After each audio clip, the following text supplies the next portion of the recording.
Today I will tell you about the night when a simple Thanksgiving toast shattered the illusion of family harmony, a night when my son-in-law raised his glass at the table, praying for what he smugly called our empire, and then froze when I asked him if he even knew who had built it. The silence that followed was so piercing, it became louder than any spoken word. That was the moment when the truth began to surface. If you find meaning in stories of quiet strength, justice, and dignity reclaimed, I invite you to like, subscribe, and share your thoughts. Here, Grandma Life stories are told with honesty and heart, offering lessons we can all carry with us. My name is Natalie Harris, and I am 69 years old. I have lived most of my life in a modest wooden house in Cambridge, Massachusetts, a house my late husband and I bought when we had nothing but hope, sweat, and determination. For decades, Thanksgiving had been my sacred ritual. I polished the oak table, laid out the same china plates, and cooked the same recipes that carried the scent of memory. That table had seen years of laughter, prayers, and love. But on this particular evening, something shifted. Melissa, my only daughter, sat across from me in her elegant green dress. Her smile was polite but distant, her posture stiff, as if she were posing for a photograph rather than sharing a meal. At her side sat Greg, her husband, with his practiced charm and polished shoes. He carried himself like a man who believed the world already belonged to him. The turkey sat steaming at the center of the table. Silverware clinked against porcelain, conversations rose and fell, and the fireplace cracked quietly in the background. Yet beneath the surface of these familiar sounds, I sensed unease, a current of something unspoken. Greg stood suddenly, the firelight catching the edges of his grin. He lifted his glass of red wine, his voice rich and commanding. "To our empire," he announced, letting each word linger. "May it grow stronger under our care." The words hung in the air, heavy and intrusive. Empire. The way he claimed it, as if it had always been his. As if the years of sacrifice, the long nights of labor, the endless savings that had built this home and everything around it were nothing but his inheritance. I felt my chest tighten, but I did not let my hand shake. I lowered my glass slowly, deliberately, and placed it firmly on the table. My voice cut through the stillness. "Empire?" I repeated, the word sharp. I looked from Greg to Melissa, my gaze steady and unflinching. "Funny. Do you even know who built it?" The room froze. The clatter of forks stopped. Even the fire seemed to hush. Greg's grin faltered. For a fleeting second, his confidence cracked. Melissa's eyes darted toward me, her lips pressed thin, her expression sharp enough to wound. The silence was deafening. It was in that silence that years of buried sacrifice came rushing back to me. The nights I worked overtime cleaning offices, the weekends I sold baked goods at church, the evenings I sewed clothes by lamplight. My husband, hammering nails into these very walls after long shifts at the construction site. Every memory was written into the grain of this house, carved into the life we had built. None of it had been handed to us, and certainly none of it had been handed to Greg. I let my words settle, their weight pressing on both of them. For the first time that night, I felt the balance shift, if only slightly. Greg fumbled with his glass, forcing a laugh that rang hollow. "It was just a toast," he said lightly. "Families like ours, we build legacies together." Legacies. Families like ours. His words were chosen carefully, as if they were a veil to disguise ownership he believed was already his. Melissa gave a stiff nod, her eyes never softening. I folded my hands on the table, the polished oak warm beneath my palms. I did not argue, not yet.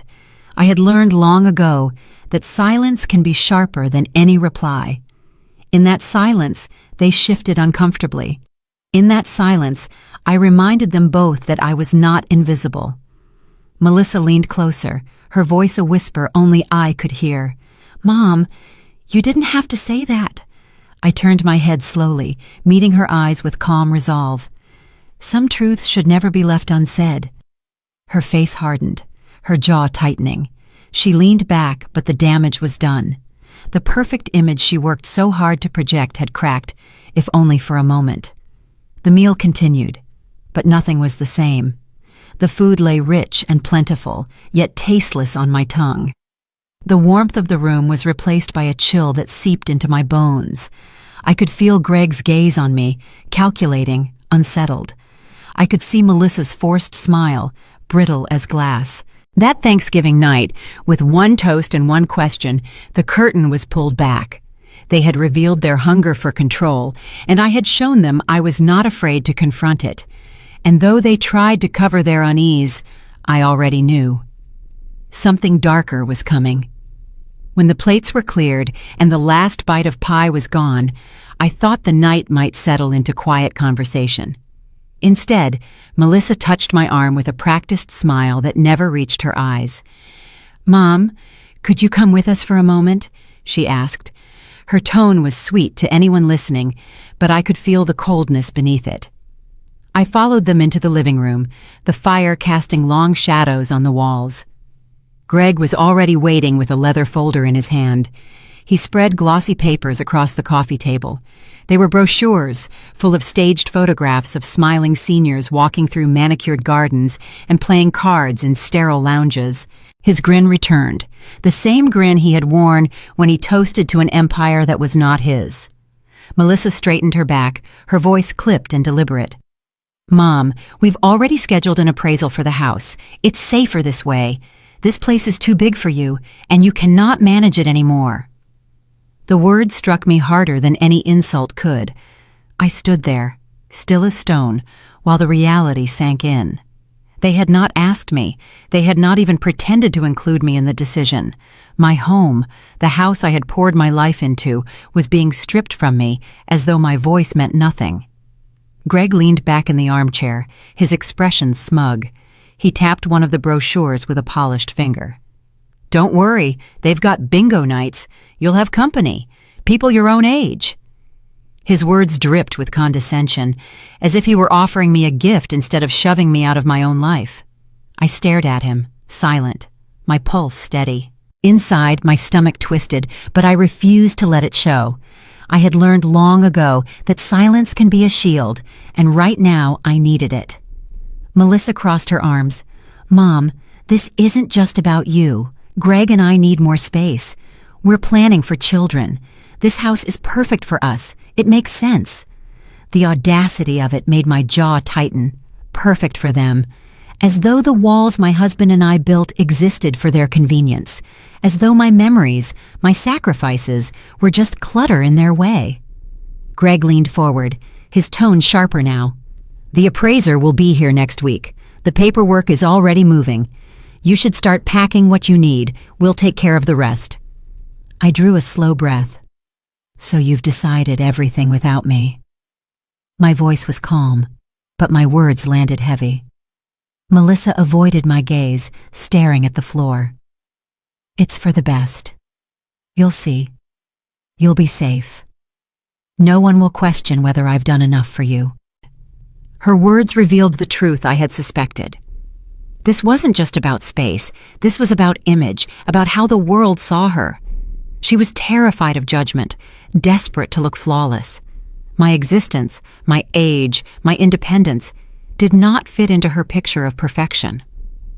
Greg smirked. "Look, Natalie, we're not trying to hurt you, but it's time to be realistic. You can't live alone forever. You're not getting any younger. Better to handle it now, on our terms."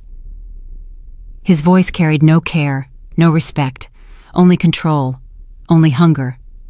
I lifted my eyes to Melissa. For one moment I searched her face, hoping to find the girl I had raised, the child who once clung to my hand at school doors, the teenager who whispered secrets to me late at night. But she was gone. In her place stood a woman who had chosen comfort over love, image over truth. I pressed my lips together, forcing back the fire burning in my chest. "You think you're protecting me," I said evenly, "but you're not. You're protecting yourselves." Melissa's mouth opened, then closed. She glanced at Greg, as if waiting for his cue. He gave a slight nod, his smirk deepening. "You'll thank us later," Greg said with mock sincerity. "You'll have friends, activities, no responsibilities. Isn't that what people your age want? I took one of the brochures from the table. The paper was glossy, the smiling faces unreal. I let it fall from my hand to the floor. I am not a piece of furniture you can move when it suits you, I said, my voice low but sharp. Greg's eyes narrowed, but he kept his tone light. Don't make this harder than it has to be. I stepped back, refusing to let their presence close in on me. The fire popped in the hearth, and for a moment the sound was the only thing in the room. I saw Melissa's chest rise and fall quickly, her perfect composure cracking under the weight of the confrontation. But Greg, calm and calculating, placed his hand on her shoulder, reminding her of the script they had prepared. "Start with the upstairs," Melissa said quietly. "Your clothes, your keepsakes, will help you sort what matters and what doesn't." Her words stabbed deeper than Greg's smugness ever could. To her, my life was something to be divided into piles, essentials, disposables, trash. I squared my shoulders, my voice steady. "I will not be told what matters and what doesn't, not in my own home." Greg gave a short laugh. "We'll see, Natalie. Time is on our side. You can fight, but the outcome won't change." I looked at both of them. The daughter I had sacrificed for, and the man who had twisted her. My silence now was not defeat. It was the beginning of resolve. They thought they had cornered me, but they had underestimated the woman who had built this life from nothing. That night, when they finally left me alone in my own living room, the house felt heavier than ever. The walls I loved seemed to close in, echoing with their words. Yet beneath the ache, a spark lit inside me. They believed they had already won. They believed I was powerless. But they had forgotten who I was. They had forgotten that empires are not inherited by those who pray. They are built by those who endure. The next morning, the sound of footsteps woke me before the sun had fully risen. When I walked downstairs, Greg was already inside my home, his voice echoing down the hallway. A stranger followed him, a man in a crisp suit holding a clipboard and a camera bag. Melissa trailed behind them, arms crossed, her chin tilted high as though she were hosting a tour. Greg didn't even look at me. He gestured broadly toward the staircase. "Solid structure," he said, his tone businesslike, as if I weren't standing a few feet away. "Plenty of square footage. With a bit of modernization, it will shine." The man with the clipboard nodded, scribbling notes. His camera clicked, capturing the banister my husband had sanded until his palms blistered. Every flash was a theft, ripping another piece of my memory away. Melissa touched the wall near the dining room, her voice sharp. "See these cracks? And the paint. It's outdated. This entire space screams old." She looked at the appraiser with a polite smile, as though I were invisible. I stood in the doorway, my hands tightening at my sides. "Your father laid those tiles with his own hands," I said, my voice steady but cold. My words cut the air, but no one acknowledged them. The camera kept clicking, the pen kept scratching. Melissa didn't even turn her head. The appraiser crouched near the kitchen, tapping on the cabinet doors. "Original fixtures?" he asked. Greg smirked. "Yes, everything here is practically antique. We'll have to gut it all, a full remodel, new countertops, new floors. The kitchen's the heart of the house, and right now, it's lifeless." Lifeless. My kitchen, where I had baked Melissa's birthday cakes, where my husband once carved the turkey with pride, reduced to a lifeless shell. Melissa chimed in, her voice clipped. "Buyers want open concept now. These walls just block the light. It feels claustrophobic." I felt heat rising in my chest. "Claustrophobic?" I repeated. "This is where your father read to you while I stirred soup. You begged me never to tear down this wall because you wanted to draw on it. The lines of your crayon are still underneath the paint." Melissa's expression hardened, her eyes fixed on the appraiser as though my words were nothing but background noise. The man scribbled again, not even glancing in my direction. Greg's voice carried a rehearsed certainty. "We'll get the appraisal high enough to fund the renovations. With the market in Cambridge, it'll be a fortune." I clenched my jaw. They weren't just evaluating my home. They were parading me through a silent courtroom where my memories were dismissed as worthless, and every sentence was another verdict. The appraiser moved upstairs, his shoes heavy against the wood floors. Melissa walked ahead, pointing at every detail. The wallpaper is dated, the windows stick, the closets are too small, buyers expect better. I followed them, my steps slow but deliberate. Those windows, I said. Your father replaced them himself after a winter storm shattered the glass. He stayed up all night so you wouldn't wake up cold. He bled from his hands to make sure you were safe. Still, no reply. The man snapped another photo. The shutter clicked like a hammer on an anvil, sealing the insult deeper. When we reached my bedroom, Melissa stopped in the doorway. "This space will need the most work," she said briskly. "The carpet, the layout, everything screams outdated." Greg leaned against the door frame, crossing his arms. "We'll strip it to the studs, fresh start." I stepped into the room, placing my hand on the dresser. "This is where your father told me his last words, where I held his hand as he took his final breath, and you call it outdated." My voice shook, but not from weakness, from fury held tight under control. Melissa shifted uncomfortably, but Greg spoke over me. "Emotions don't sell houses, Natalie. Square footage and condition do. That's all that matters." The appraiser finished his notes and nodded. "I'll have the numbers for you by next week." He extended his hand to Greg, who shook it firmly, grinning as though he had already won something. They walked him out together, their voices light, businesslike, leaving me standing in the hallway of my own home. When the door closed behind them, silence returned, but it was not the comforting silence of years past. It was the silence of being erased. I walked slowly back into the kitchen, the place they had called lifeless. My hands brushed the countertops, worn smooth by decades of meals and memories. I whispered to myself, steady and resolute, "This house is not lifeless, and neither am I." Greg and Melissa returned moments later, their smiles too polished, their voices too calm. "Mom," Melissa said lightly, "this is progress. You'll thank us once everything is settled. We're just making sure the transition is smooth." I looked at her, my daughter who had once begged me for bedtime stories, who now dismissed the life built for her as nothing more than outdated inconvenience. "A transition?" I asked quietly. "To what? A future where I no longer exist?" Greg's smirk returned. "You'll see, Natalie. Change is never easy, but in the end, it's for the best." I met his eyes without blinking. "The best for whom?" He didn't answer. Melissa avoided my gaze, fiddling with the sleeve of her blouse. The truth was clear. They were not making room for me. They were making room for themselves, carving out their empire with my bricks, my walls, my memories. But as I stood in the heart of my so-called lifeless kitchen, one thought anchored me. They could ignore my words, dismiss my memories, even parade strangers through my rooms, but they could not erase the truth.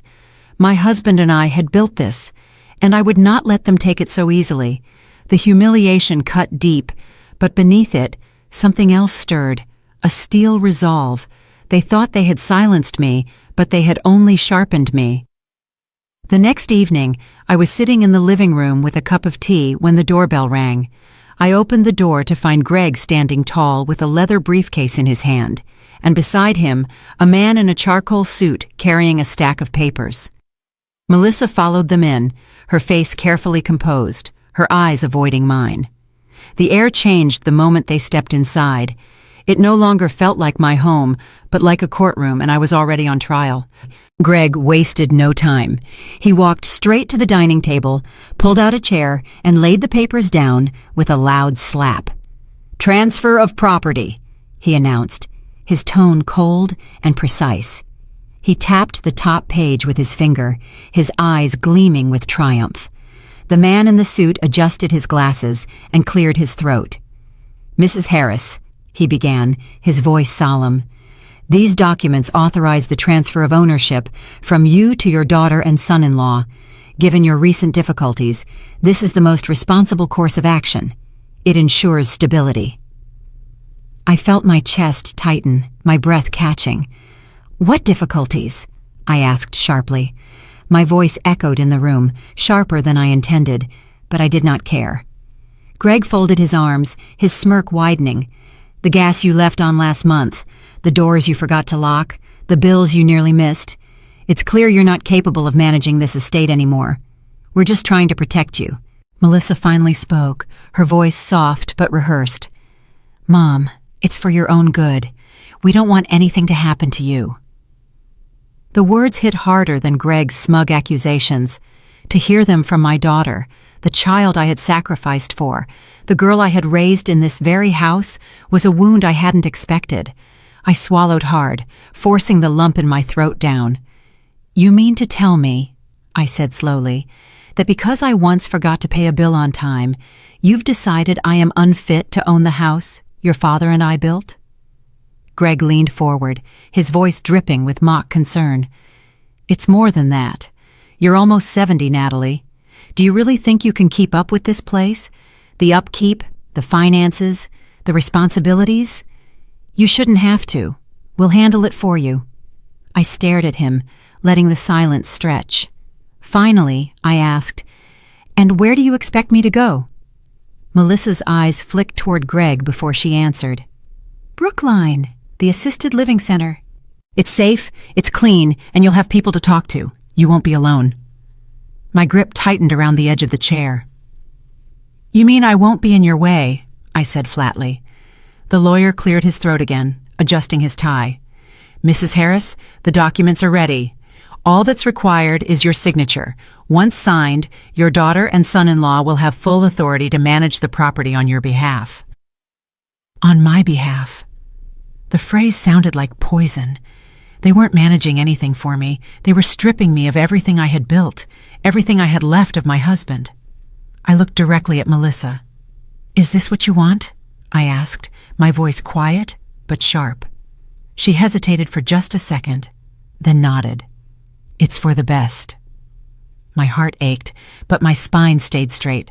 I would not bow to them. I stood, pushing the chair back with deliberate force. I am not signing, I said. My words came out steady, each syllable deliberate, each one meant to carve through their performance. Greg's smirk vanished, his jaw tightening. Don't be foolish. This is inevitable. If you don't sign willingly, there are other ways. We can prove incompetence in court. You don't want that kind of humiliation. I locked my gaze on him. Humiliation? I said. You brought a stranger into my home with papers declaring me incapable. You parade lies about my life as though they were facts. Do you think I don't see the game you're playing?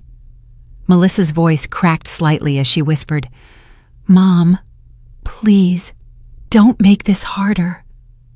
I turned my head slowly, meeting her eyes.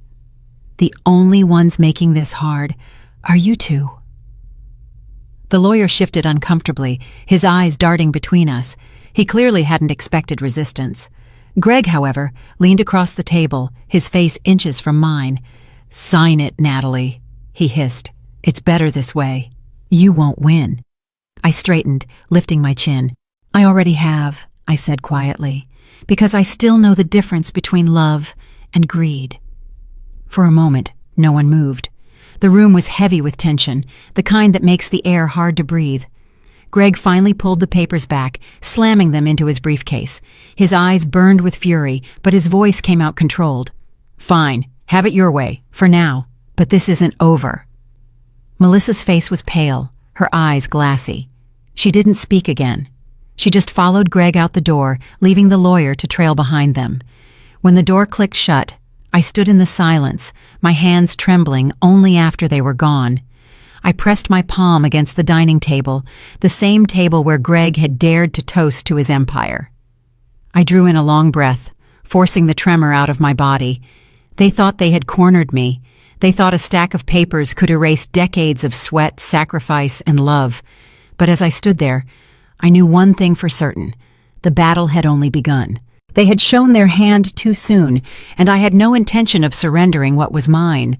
The house no longer sounded like mine. Boxes stacked against the walls muffled every familiar echo, swallowing the warmth that once defined this place. Each room had been invaded, stripped, and marked with tape. Cardboard towers lined the hallway like silent guards, sealing away the life I had built. Melissa moved quickly, her heels clicking against the hardwood floor. She pulled frames off the walls without hesitation, slipping photographs into boxes as though they were nothing more than clutter. I watched her fold the edges of memories with careless hands. Every time the tape screeched across cardboard, it cut through me like a blade. She lifted a wedding photo from the mantel, the one of me and her father dancing beneath a string of paper lanterns. I reached out, my voice sharp. "Leave that one." Her eyes flicked toward me, cold and dismissive. "Mom, no one wants dusty old pictures cluttering up a new house." She slid it into a box and shut the lid without another word. I felt my throat tighten, but I forced myself to stand still. I would not let her see me break. She turned next to the bedroom closet. Dresses rustled as she pulled them out, tossing them onto the bed. My hand shot out when I saw her fingers brush the black dress folded carefully in the corner. "Not that one," I said quickly. "That's the dress I wore at your father's funeral." Melissa froze for a fraction of a second.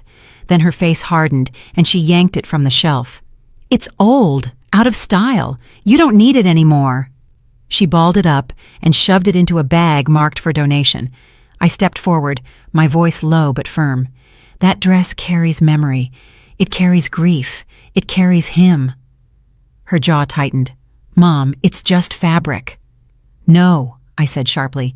"It is more than fabric. It's the last thing I held on to when I buried the man who built this house with me."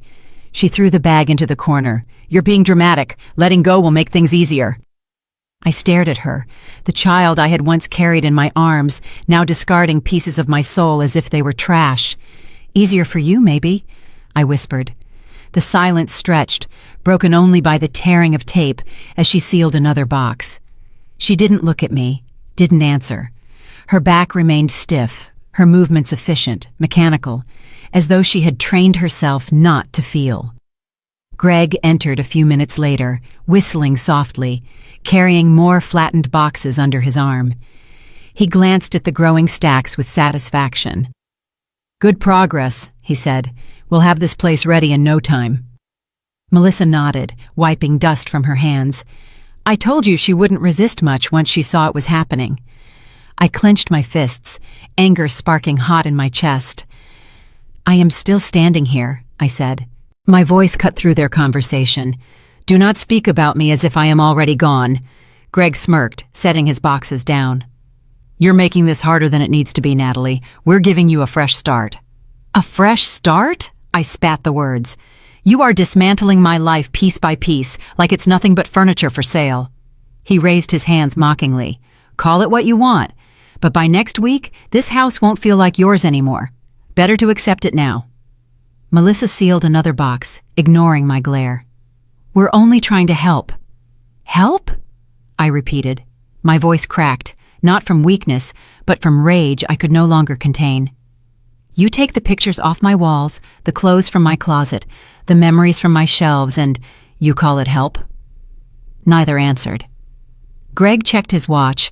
Melissa kept packing. Finally, she stepped back, brushing her hair from her face. "That's enough for tonight," she said. "We'll finish tomorrow." When they left, the silence fell heavy. I sat alone in the middle of the living room, surrounded by towers of boxes that seemed to stare down at me. The chandelier cast a dim, yellow glow, stretching shadows across the bare walls. It no longer looked like home. It looked like a shell. I lowered myself onto the floor, resting against one of the boxes. My hand brushed the cardboard, and I felt the cold finality of it. Inside were albums, trinkets, and letters. Pieces of me, sealed away as if they no longer mattered. I closed my eyes and pictured my husband's face. The way he smiled when we first stepped into this house, the way his hands were raw from laying the tiles, the way he whispered promises of security and love. He had worked himself to exhaustion so that Melissa would grow up safe, and now his daughter was discarding it all as outdated baggage. Tears pricked my eyes, but I forced them back. I would not drown in grief. Not tonight. I looked around at the stripped walls, the vacant shelves, the boxes labeled with careless handwriting. Every detail screamed of betrayal. My daughter's coldness was a wound deeper than any stranger could inflict. She had chosen Greg's ambition over my love, his empire over her own blood. Yet as I sat there, the dim light flickering above me, something shifted inside. The pain was sharp, but beneath it, steel began to form. They wanted me broken, compliant, erased. But I was not finished. I whispered into the silence, my voice steady, almost defiant. You think you've emptied this house. You think you've stripped me of everything, but you haven't. Not yet. The night stretched long, the shadows unmoving. I sat with the weight of betrayal pressing down on me, but I did not collapse. I stayed awake, planning, remembering, waiting. Because beneath the ache, I knew this was not the end. It was only the beginning of the fight. That night, the walls of the house felt tighter than ever. Every box stacked in the hallway was a reminder that my daughter and her husband believed I was already gone. I could not sleep. My mind raced, searching for something solid to hold on to, something that proved this house was still mine. The memories in my heart were not enough. I needed proof they could not twist or erase. So I took the narrow steps down into the garage. The air was damp, heavy with the smell of oil and dust. A single bulb flickered above me, casting long shadows across the concrete floor. I hadn't been down there in years, not since my husband passed. The shelves were cluttered with tools, jars of nails, and old paint cans. Beneath it all, I felt something calling to me, something buried that I had forgotten. I moved slowly, pulling aside boxes filled with winter coats and broken fans. My hands brushed against a wooden chest, shoved into the corner, covered in a thick layer of dust. My breath caught. I knew this chest. My husband had built it decades ago, nailing the boards together with his own hands. He used to call it our safe. I knelt down, brushing the dust away, and pulled the lid open. Inside were folders, brittle with age.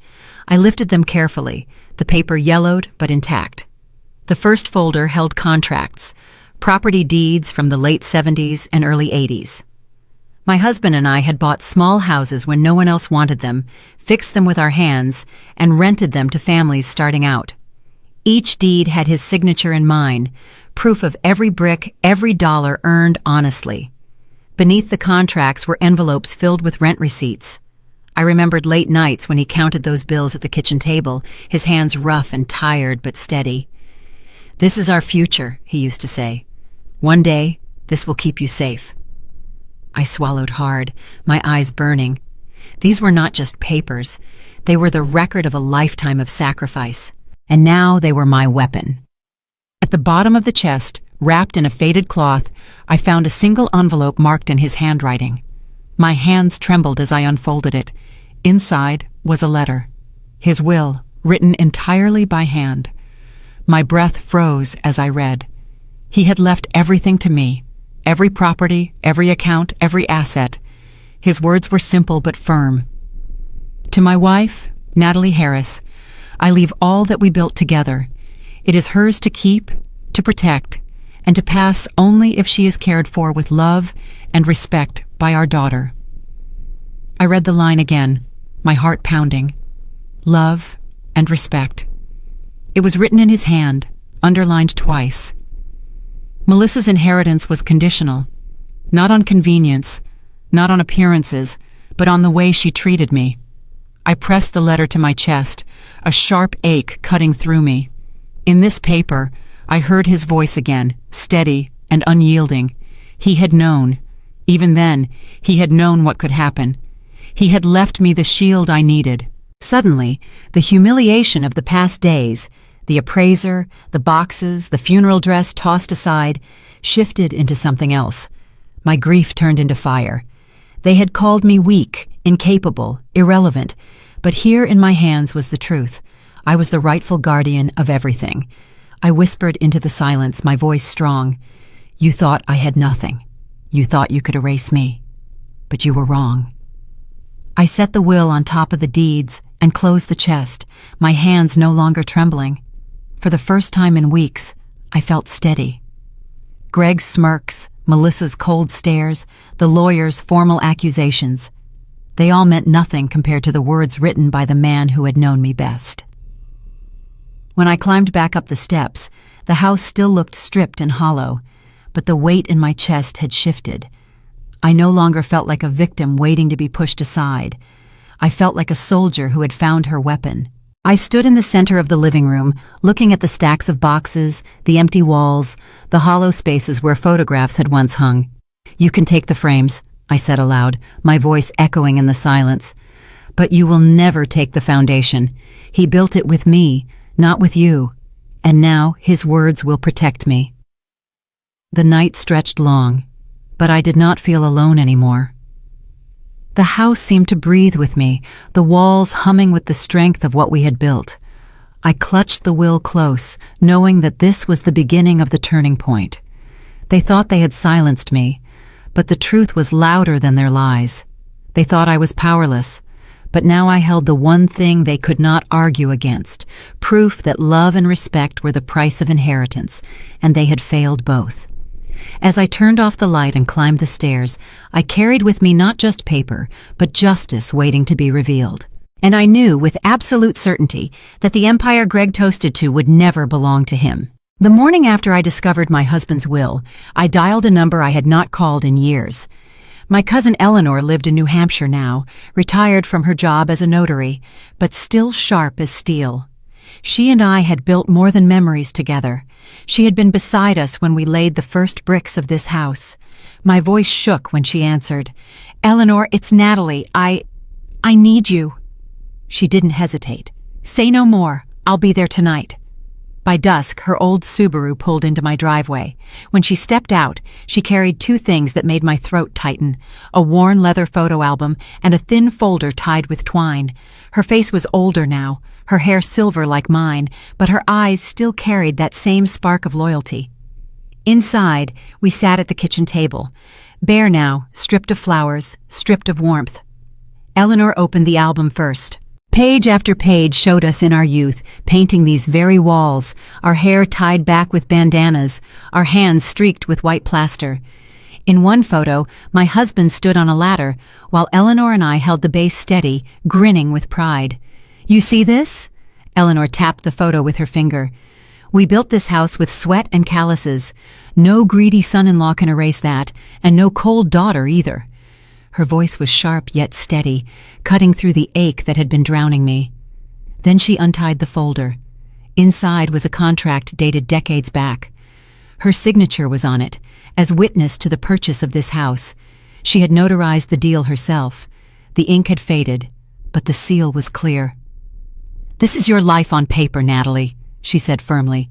"Not theirs, yours, and you've got me as a witness if they try to twist the truth." I pressed my hand to the paper, stunned. My husband's will had already given me strength, but now, with Eleanor's presence and proof, I felt an armor forming around me. "Eleanor," I whispered, "they tried to pack my life into boxes. They called me incapable. They said I'd be safer in a retirement home." Her face hardened. "That's not care. That's theft dressed as concern. And you must not let them succeed. Listen to me, Natalie. You two built this brick by brick. Don't let them erase your life." Her words struck me deeper than any blow Greg had delivered with his smug remarks. She was right. This wasn't just about walls and tiles. It was about my husband's legacy, my own dignity, and the truth of who had carried this family when everyone else turned away. I remembered Greg's mocking tone from the night before. "Don't worry, the place has bingo nights." He thought I'd be weak enough to shuffle into that so-called community while he and Melissa took over. My jaw tightened. "Not anymore." "Eleanor," I said, my voice steadier, "they've already brought in a lawyer. They're trying to declare me unfit to manage my estate." Her eyes flashed. "Then let's give them a surprise. We'll put every deed, every receipt, every memory together. When they come with their lies, you'll answer with truth, and truth speaks louder." I exhaled, relief flooding me for the first time in weeks. I wasn't alone anymore. My cousin, my witness, my friend. She had returned when I needed her most. She reached across the table, squeezing my hand. "You've always been the strong one, Natalie. You held this family when it was crumbling. Now it's your turn to fight for yourself." I nodded, clutching the will in one hand and the contract in the other. That night, as we sat side by side, going through old photos and receipts, I felt the weight of the empty house shift. It no longer felt like a tomb of memories stripped away.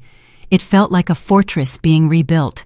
Each document Eleanor helped me organize was another brick in the wall I was raising against Greg and Melissa's betrayal.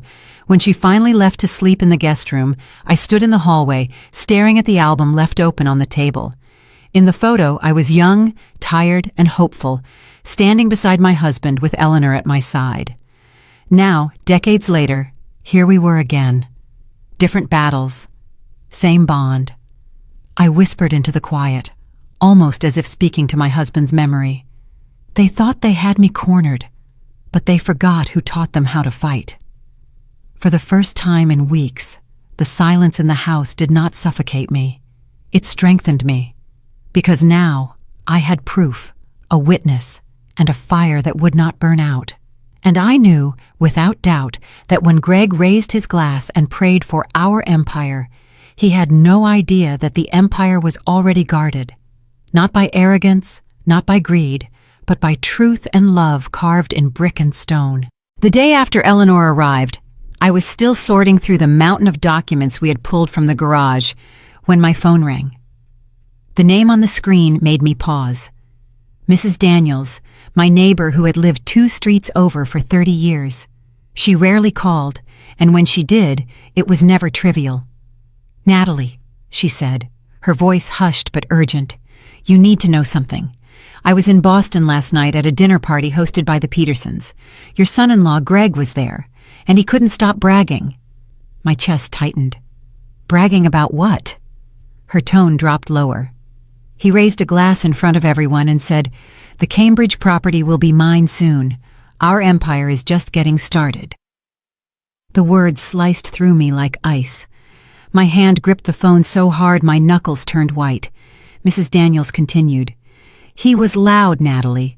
People heard. And he wasn't talking like it was speculation. He spoke like it was already done. I thought you should know." I closed my eyes, inhaling deeply, steadying myself. "Thank you, Martha. You did the right thing." When I hung up, the air in the room felt different, thicker, darker. Greg's mask of civility had finally slipped in public.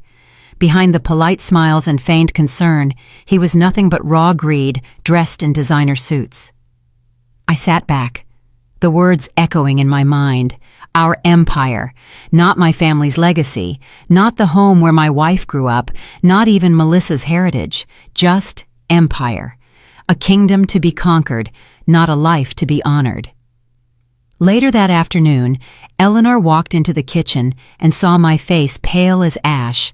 "What happened?" she asked sharply. I repeated Greg's toast word for word.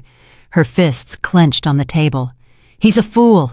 He's gotten so drunk on his own ambition that he doesn't even realize he's exposing himself. You can use this." I nodded, though my jaw ached from holding back the anger boiling in my chest. I remembered every smug grin, every dismissive remark, every time he spoke of me like I was an obstacle instead of family. And now, he had declared his conquest in front of half of Boston society. The following day, Mrs. Daniels stopped by in person. She wore her thick winter coat, snow clinging to her boots, but her eyes burned with purpose. She sat across from me, leaned in, and said, "Natalie, I'm willing to testify. If this ever comes to court, I'll stand up and repeat what he said, word for word." Her loyalty pierced me. I clasped her hand. "You don't know what this means to me." She shook her head. "I do. Men like Greg think people don't pay attention, but we do. And you're not alone." That night, I sat by the window, the will on my lap, and the memory of Greg's words ringing in my ears. My husband had warned me, in his quiet way, about men like him. "Ambition without honor," he had once said, "is the most dangerous weapon." Now I understood. Greg no longer looked at me as a mother-in-law. To him, I was merely a locked chest waiting to be broken open. He wanted my house, my properties, my husband's legacy. He wanted to strip it all and stand over the ruins like a conqueror. But what he didn't know, what he couldn't know, was that his empire had been built long before his smug grin entered my dining room, and the foundations were stronger than his arrogance. Melissa's face flashed in my mind. She had nodded along with him, silent but complicit. That was what cut deepest. My own daughter had let herself be swayed, had traded love for security, had chosen convenience over loyalty. As I stared into the dark night beyond my frosted window, I made a promise to myself. "You wanted an empire, Greg," I whispered. "But you forgot who laid the bricks. You forgot who held the ledger when money was scarce. You forgot who kept the lights on when your wife was a child. You forgot that I taught you how to pray, but I also know how to defend." The silence of the house was no longer suffocating. It was sharpening. From that moment on, there was no doubt left in my mind. Greg had revealed his true face to the world, and now it was only a matter of time before I revealed mine. He had fired the first shot. I was ready for the war. It was a gray afternoon when the knock came, sharp and deliberate. I already knew who it was before I opened the door. Greg stood there in his tailored suit, a lawyer by his side. His smile was thin, smug, the kind that pretends to be polite but carries poison underneath. "Mrs. Harris," the lawyer began smoothly, holding a leather folder. "We've prepared the documents. If you'll just sign, everything will transition smoothly. It's really in your best interest." Greg stepped forward, his voice dripping with false warmth. "Let's not drag this out, Natalie. It's inevitable. The Cambridge house, the properties, it's time they were placed under capable hands." I stayed rooted in the doorway, my eyes fixed on his. "This house," I said evenly, "is not yours to take, and that empire you toast about, it's mine." The lawyer shifted uncomfortably, but Greg's face hardened. He slammed the folder onto my dining table, flipping it open so the pages spread like a trap. "You think you can fight us? Without us, you're nothing. You'll be locked away in a facility before the year ends. We'll prove it in court if we have to." I sat down slowly, folding my hands in front of me. The weight of the will and the deeds I had hidden in the garage gave me strength. "Go ahead," I replied, my voice steady. "Try the court. But know this, you underestimate the woman who built what you're so desperate to steal." Melissa lingered behind them, her arms crossed, her eyes darting between me and Greg. She didn't speak, but her silence was an answer in itself. She was still on his side. The lawyer cleared his throat, adjusting his tie. "Mrs. Harris, your daughter and son-in-law are only thinking of your safety. These proceedings are standard. We'll argue incapacity, show that you're unable to manage such a large estate responsibly." I leaned forward. "And how will you argue against the will written in my husband's own hand?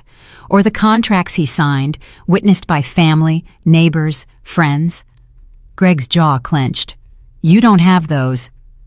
I met his stare without blinking. "Don't I?" For a flicker of a second, his mask cracked. The lawyer shot him a quick glance, sensing the slip. Greg leaned closer, his voice a low snarl. "You're bluffing. Even if you do, we'll bury it in court. We have money, connections, the right arguments. You think a dusty piece of paper will save you?" I didn't flinch. "Not paper, Greg. Truth. And truth has a way of shining even in the darkest courtroom." Melissa finally spoke, her tone icy. "Mom, stop this. You're only making it worse. Just sign, and you won't have to endure the stress of a trial." I turned to her, my heart aching, but my voice firm.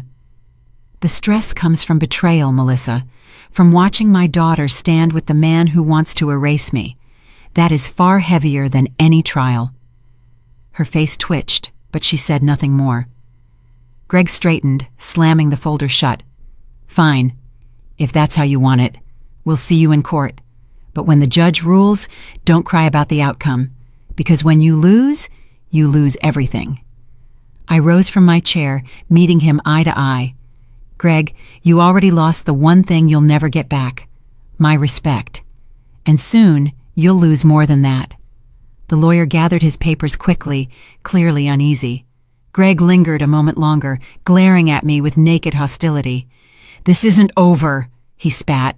"No," I replied, calm and unshaken. "It's only beginning." They left in a storm of footsteps, the door slamming behind them. For a moment the house was silent again, heavy with the echoes of confrontation. But this time, I didn't feel cornered. I felt sharpened, because now the battlefield was set. Courtrooms, witnesses, evidence. I was ready. They thought they could bully me into surrender, but they had no idea who they were dealing with. I touched the envelope hidden in the drawer beside me, the one with my husband's will. His words gave me fire. Love and respect, he had written. Melissa had failed both. Greg wanted a war. He was about to get one. The morning after Greg stormed out, I sat at my kitchen table with the will spread before me. I knew the confrontation was only the beginning. If he wanted a war in court, then I would give him one. But I couldn't fight alone. I needed someone who understood the law as well as I understood survival. That's when I thought of Victoria Hale. Decades ago, when I worked as a clerk at the family court, she was a young intern barely finding her footing. I had guided her through filing systems, proofread her briefs, and told her, half in jest, that one day she would become a lawyer with her name on the door. She had. Her firm in downtown Boston was reputable, tough, and fiercely protective of clients who couldn't fight for themselves. I dialed her office, my heart pounding. When her assistant patched me through, her voice came on the line, calm but curious. "Natalie Harris? I haven't heard that name in years." I swallowed. "Victoria, I need your help. My son-in-law and daughter are trying to take everything from me. They want to have me declared unfit." There was a pause. Then her voice sharpened. "Come in tomorrow. Bring every piece of paper you can find. We'll build your case brick by brick." The next morning, Eleanor drove me into Boston with a box of documents stacked in the back seat. The city was alive with traffic, horns blaring, the skyline glinting in the winter sun. But all I felt was the weight of proof pressing against my legs. Victoria's office smelled of polished wood and fresh coffee. She greeted me warmly, though her eyes quickly scanned the folder in my hands. We sat across a broad oak desk as I laid out the will, the deeds, the receipts, and Eleanor's notarized contract. She flipped through each page with the precision of a surgeon. "This is strong, very strong. A handwritten will with conditions, witnessed contracts, property records, all binding." She looked up at me. "But we need more. A judge will want corroboration.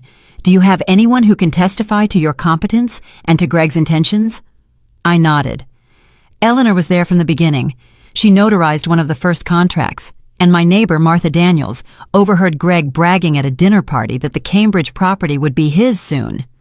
Victoria's lips curved into a sharp smile. "Perfect. We'll call them both. A judge will listen to independent witnesses far more than family." Eleanor straightened in her chair. "I'll swear to every word, every brick we laid in that house."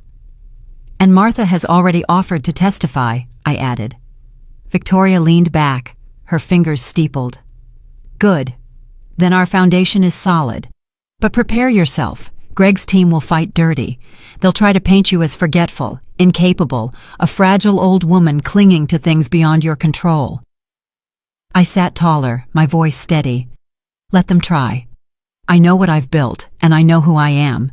And that evening, back at the house, Eleanor and I began assembling evidence into neat piles. Photographs of us painting walls, receipts for materials, letters my husband wrote about his investments.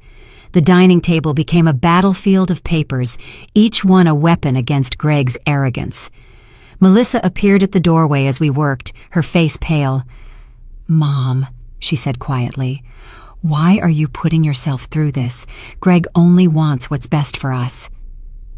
Eleanor shot her a glare. "Best for him, you mean?" Melissa ignored her, turning to me. "If you fight this, you'll destroy everything. The family, the reputation. Do you really want to drag us into court?" I set down a photo album and met her eyes. "Do you really want to see your mother stripped of everything she and your father built, just so Greg can puff his chest at cocktail parties?" Her lips trembled, though she tried to hold firm. "You don't understand him. He wants to provide, to build something bigger." "By stealing from me?" I cut in sharply. "By erasing the blood and sweat that made this house a home? Melissa, listen to yourself. You're defending a thief." Her silence was louder than any answer. She turned away, but not before I saw the flicker of doubt in her eyes. For the first time, her loyalty to Greg cracked. Later that night, Eleanor and I boxed up the evidence, labeling each folder. She clasped my hand. "Natalie, you've got this. Greg doesn't stand a chance against truth." But I wasn't naive. I knew Greg. When cornered, he would lash out harder. And I was right. By the next morning, rumors had already started trickling through the neighborhood. Neighbors whispered that I was slipping, that I left the stove on, that I misplaced bills. Lies Greg had planted, weaving a narrative of incompetence. I stood at my window, watching the street, my fists tightening. So this is his next move. Eleanor stood beside me, her jaw clenched. "Let him talk. When we get to court, he won't be able to hide behind gossip." The pressure mounted, every day a tightening coil in my chest. But I wasn't afraid anymore. With Victoria, with Eleanor, with Martha, with every photograph and every document, I wasn't walking into battle empty-handed. Greg thought empire meant ownership. He thought empire meant conquest. But to me, empire meant legacy, what my husband and I had built, what Melissa was supposed to protect, and what I would defend with every last breath. And as I stacked the last folder on the table, I whispered to myself, steady and fierce, "Let the trial come. I'm ready." Boston Family Court was colder than I remembered. The marble floors echoed with every step, the fluorescent lights humming faintly overhead. I walked in with my head high, Eleanor at my side, Victoria carrying the stack of folders we had spent nights organizing. My daughter Melissa was already seated at the petitioner's table with Greg. She avoided my gaze, but her trembling hands betrayed the storm inside her. The judge entered, his black robe sweeping as he sat at the bench. The clerk called out, "Case of Harris versus Foster. Petition for guardianship and property transfer." Greg's lawyer, a man with slicked back hair and a voice rehearsed for theater, rose first. He adjusted his tie and projected his words like daggers. "Your Honor, we are here because Mrs. Harris is no longer fit to manage her estate. She is 70 years old, living alone in a large property she cannot maintain, forgetting basic safety measures, and vulnerable to financial mismanagement.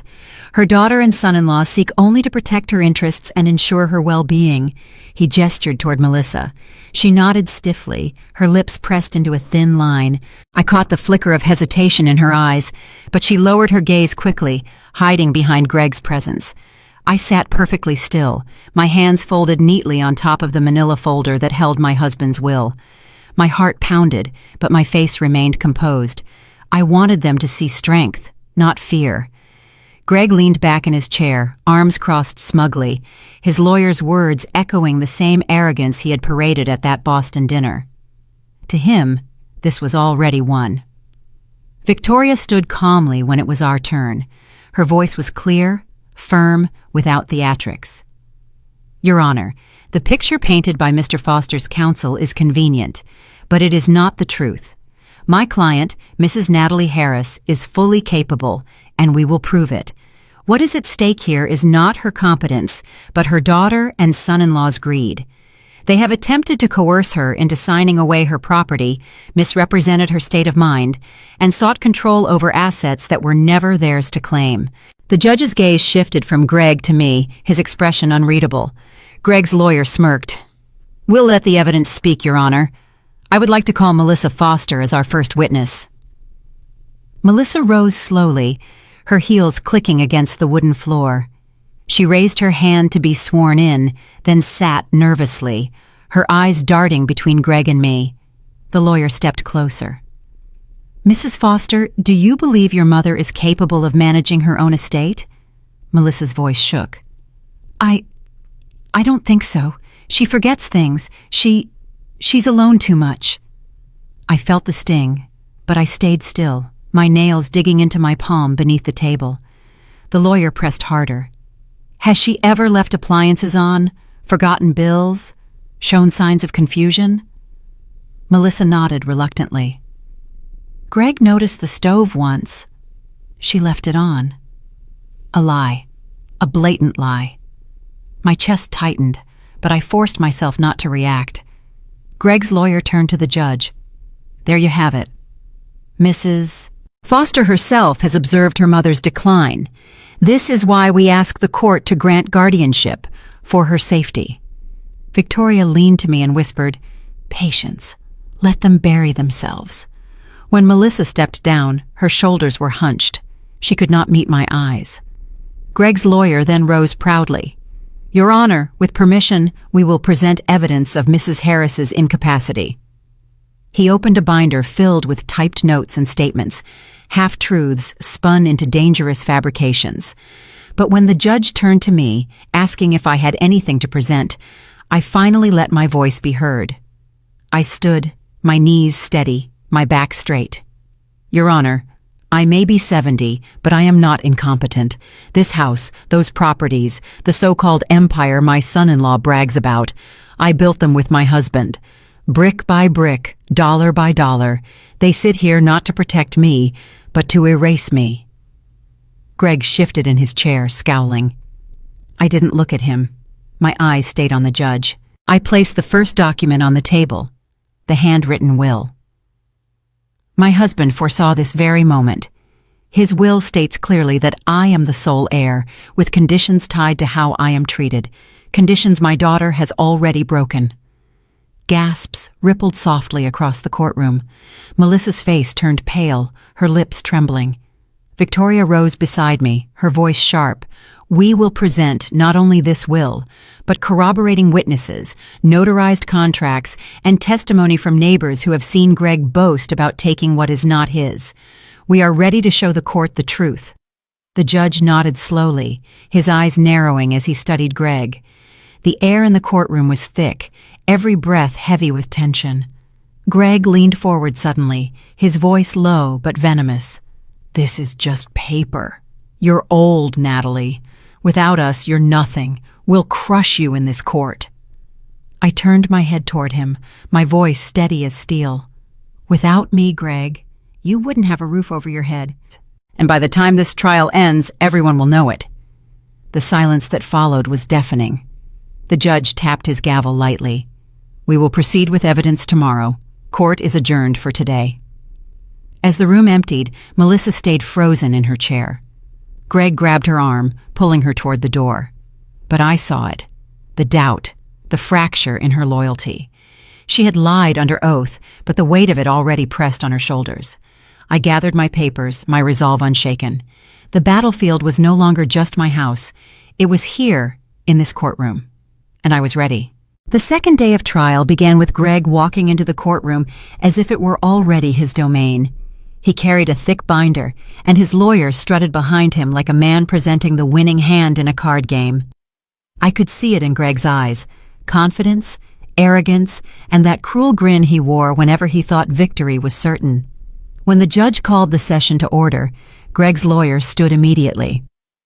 "Your Honor, yesterday the defense made sweeping claims of Mrs. Harris's capability, but today we present photographic evidence of her decline." He snapped the binder open, pulling out glossy photos one by one, holding them high for the court to see. The first showed a stovetop, burners blackened as if left on for hours. The second, a front door ajar, a key dangling from the lock. The third, piles of unopened envelopes scattered across a kitchen counter. "Here," the lawyer declared, "are the signs of neglect, Mrs. Harris repeatedly leaves her stove running, forgets to secure her home, ignores her bills. She endangers herself and her property. This is not the conduct of a woman fit to manage an estate of this magnitude." Greg leaned back, smirking, his arm casually draped over the back of Melissa's chair.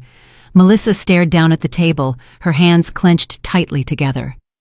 I let the silence stretch before I spoke, my voice calm but cutting. "Your Honor, may I respond?" The judge nodded. I rose slowly, keeping my eyes locked on Greg. "These photos are staged.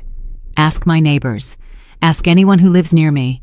They'll tell you how many times Greg himself came into my house under the guise of helping, rearranging things, taking pictures when my back was turned.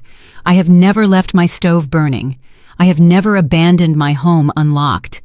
The only danger here is the man trying to paint me as something I am not." The courtroom stirred. Greg's jaw tightened, his smirk faltering. Victoria stood beside me, her tone sharp. Your Honor, we anticipated such tactics. That is why we have brought witnesses and original documentation. If I may, I'd like to call Eleanor Whitman. Eleanor stepped forward, her posture straight, her voice steady with conviction. She carried a folder and an old album, the leather edges worn. She was sworn in, then took the stand. Mrs. Whitman, Victoria began, how long have you known Mrs. Harris? Since we were children, Eleanor answered. I stood beside her and her late husband when they bought their first property. I signed one of the earliest contracts with them. I was there when they laid the first tiles of the Cambridge house with their own hands. She opened her folder, pulling out a notarized contract. This is my signature, dated 1983. I watched them build their life brick by brick. She opened the album next, flipping through pages of photographs.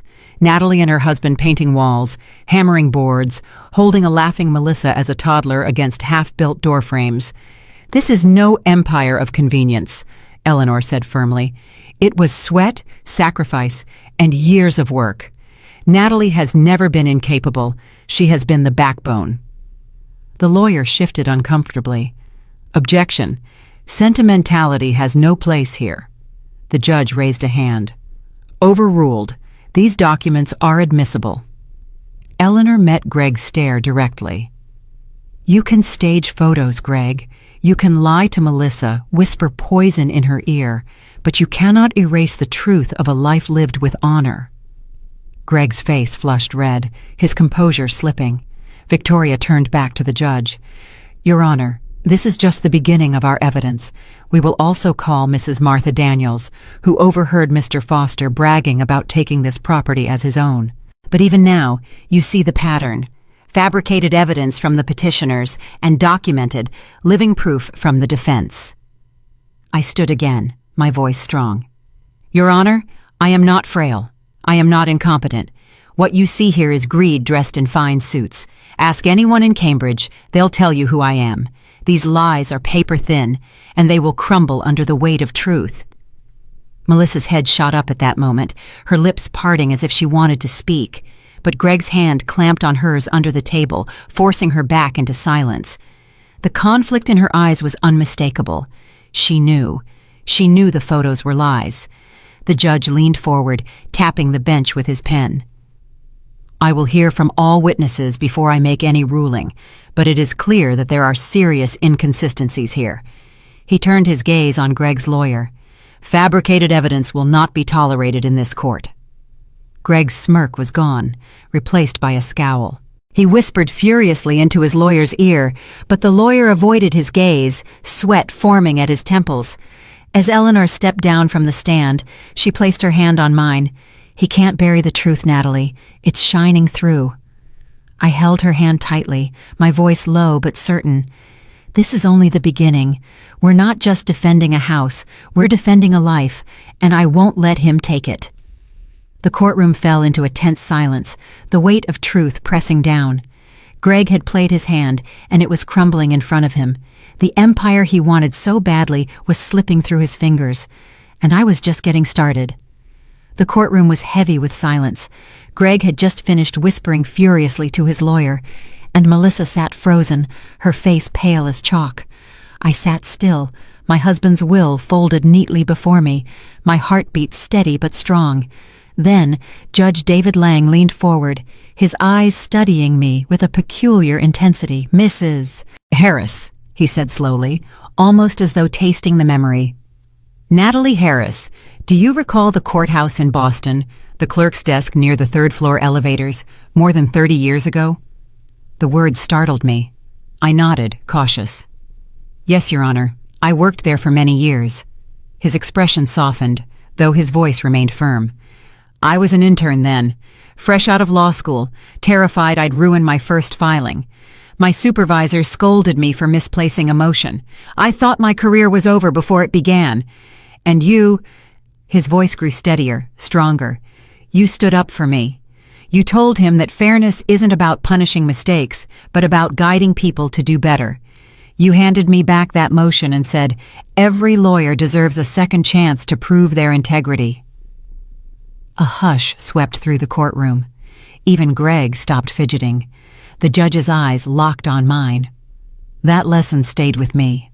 It shaped how I serve this bench.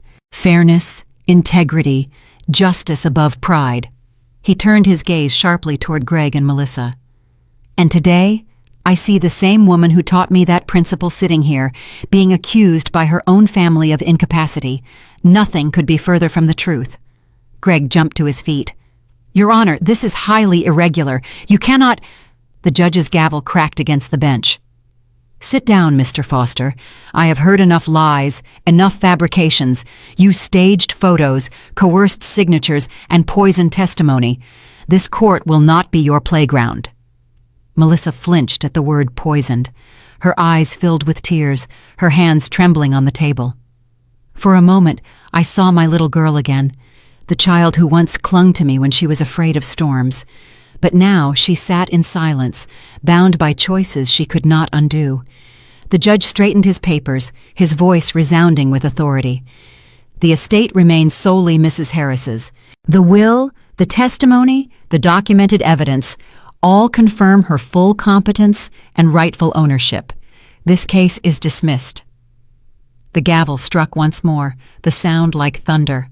For a moment, I couldn't breathe. My chest swelled with relief, not just for myself, but for the legacy my husband and I had built together. Eleanor squeezed my shoulder, her eyes shining. Martha, seated in the back, let out a small cheer before clapping her hand over her mouth. Greg stood frozen, his face drained of color. This isn't fair, he hissed, though the courtroom had already begun to stir with the weight of the ruling. I turned to him, my voice calm, sharp as glass. Fairness is exactly what just happened, Greg. You prayed for my empire at Thanksgiving. You forgot I taught you how to pray, but in the end, the truth preyed on you. Melissa covered her face with her hands, shoulders shaking. Whether from shame or sorrow, I could not tell. But I did not gloat. I had no need. Justice had spoken. The judge's eyes lingered on me once more as he rose from the bench. Mrs. Harris, he said quietly, you reminded me today why I chose this path. Thank you. As he exited, the silence in the courtroom broke into murmurs. Reporters scribbled notes, lawyers packed their bags. But I sat still for a long moment, letting the victory settle into my bones. It wasn't triumph I felt. It was vindication, quiet, steady, dignified. When I finally rose, I gathered my papers carefully, every movement deliberate. Greg shoved past Melissa, storming out of the courtroom like a man defeated by his own ambition. Melissa trailed behind him, her face hidden. I walked toward the exit with Eleanor at my side, my head high. My husband's words echoed in my mind. Love and respect. That had been his condition. Melissa had forgotten it. Greg had twisted it. But I had upheld it, every step of the way. And as I stepped into the cold Boston air, I knew one thing with absolute certainty. They could try to prey on me again, but I would never be the prey. The cold Boston wind whipped across the courthouse steps as we emerged. Reporters clustered nearby, microphones in hand, their voices buzzing like a swarm of bees. But before they could close in, Greg spun on his heel, his face red with rage, veins bulging at his neck. You ruined us, old woman, he spat, his voice echoing against the stone pillars. His words were venom, each syllable meant to pierce. He jabbed a finger toward me. You've destroyed everything. You'll regret this. You think you've won, but all you've done is burn bridges. You've left nothing for your own blood. I stood still, my coat pulled tight around me, my expression calm as granite. I let him rage, let his fury spill into the cold air where the world could hear who he truly was. Eleanor stepped forward, her hand raised as if to shield me, but I touched her arm gently. No, I said softly. Let him speak. He's only proving my point. Melissa stood behind him, her hands covering her face. When Greg stormed down the steps, cursing under his breath, she stayed rooted. Her shoulders shook, and then she sank down onto the cold stone bench near the entrance. I walked toward her slowly. She lifted her head, tears streaking her cheeks, her eyes swollen with shame. "Mom," she whispered, her voice breaking, "can you ever forgive me?" The question hung in the air, heavier than Greg's curses. I looked at her, my daughter, the same girl I once held through fevers, who now sat before me, broken not by strangers, but by her own choices. My chest ached, but my voice was steady, sharp as the wind. "Forgiveness," I said, "is earned in actions, not words. You let him strip away your judgment, your dignity, and you turned it on me. You bowed your head when you should have stood tall, and now you ask for forgiveness?" Her sobs grew harsher. I thought he was protecting us. He told me you were slipping, that we had to act before it was too late. I believed him. I wanted to believe him. And now, I see what I've done." I felt the sting of her words, the betrayal still raw. I crouched down so my eyes met hers directly. "You believed him because it was easier than believing me. You chose the comfort of his lies over the weight of truth. Forgiveness isn't impossible, Melissa, but you will have to prove it. Prove it with your choices, not your apologies." Eleanor stood behind me, her presence firm as a wall. She said nothing, but the silence itself pressed Melissa deeper into her guilt. Melissa buried her face in her hands again, whispering, "I don't know how to undo this." "You start," I told her quietly, "by remembering who raised you, by remembering what your father taught us about love and respect, by walking away from men who prey on what they never built. That's how you begin." Greg's voice carried from the street as he shouted into his phone, already spinning his loss into another scheme. His figure grew smaller as he stalked away, swallowed by the crowd. Melissa finally stood, wiping her tears with trembling hands. She looked at me as if searching for a lifeline, but I gave her no comfort, only truth. "I am your mother," I said firmly, "but I will not carry your sins. You will have to carry them yourself." Her lips parted, but no words came. She turned slowly and walked toward the car waiting at the curb, shoulders hunched, the weight of her betrayal bending her frame. I stood tall on the courthouse steps, the wind biting at my face, my papers clutched close to my chest. Around me, cameras flashed, reporters shouted questions, but I answered none. My silence spoke louder than their noise. This was not triumph. This was not victory to parade. It was survival. It was justice, delivered in a way that cut clean and deep. Eleanor touched my arm gently. "You handled that with grace," she said. I nodded, though my throat felt tight. "Grace is all I have left to give, but I won't cheapen it with empty forgiveness." As we walked away from the courthouse, I glanced once over my shoulder. Melissa stood at the curb, watching me, her face pale against the winter sky. For a fleeting moment, I saw the little girl again, eyes wide with fear, waiting for me to guide her. But now, the guiding was over. The choices were hers alone. Months passed. Winter settled heavy over Cambridge, but inside my home, life had shifted into something stronger. Eleanor and I had turned our pain into purpose. Together, we founded a small circle called Home and Dignity.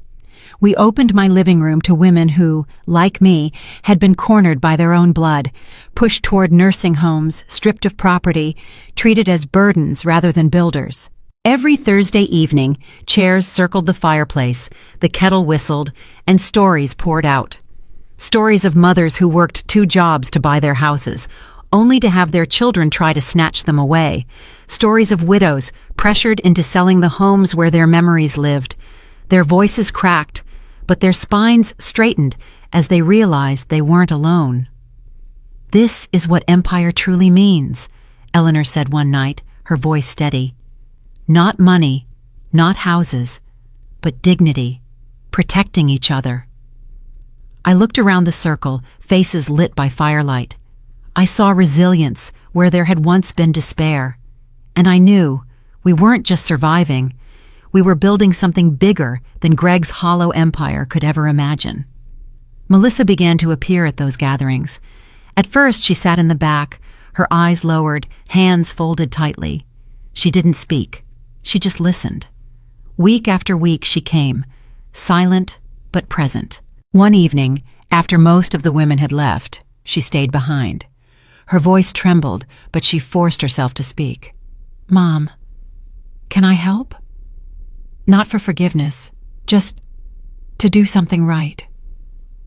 I studied her, the girl who had once betrayed me. Her face was older now, not from years, but from regret. Slowly, I nodded. Actions, not words. Start by showing up. Bring food, bring blankets, drive someone home. Prove who you are. And she did. She carried boxes, scrubbed floors, poured tea. She never asked for absolution again, but each small act stitched a seam in the torn fabric between us. Greg, meanwhile, disappeared from our lives. His empire was nothing more than barroom whispers and failed investments. I heard through neighbors that he moved out of Boston, chasing deals that never lasted. For me, he was already gone, erased not by revenge, but by truth. One late afternoon, as snow began to fall, I sat by the window of my home, the same home he once tried to steal. A cup of hot tea steamed between my hands. The world outside was quiet, blanketed in white. I watched Melissa set chairs in the living room, Eleanor laughing as she untangled strings of lights for the next gathering. For the first time in a long while, peace felt tangible, like something I could reach out and hold. I let my thoughts flow, steady and clear, as if speaking to the women who would hear my story long after I was gone. Empires aren't built on greed. They're built on sacrifice, on the backs of those who worked with nothing but their hands and their will. And they survive only when protected by the strength to stand firm, even when the people closest to you turn away. The legacy we leave is not in what others take, but in what we refuse to surrender, our dignity, our truth, our love. The snow fell heavier, each flake dissolving against the glass. I sipped my tea, the warmth seeping deep. The battle was over, but the lesson remained. I had not just defended a house. I had defended a life. And in doing so, I discovered something no one could take away. The silence was no longer deafening. It was peace.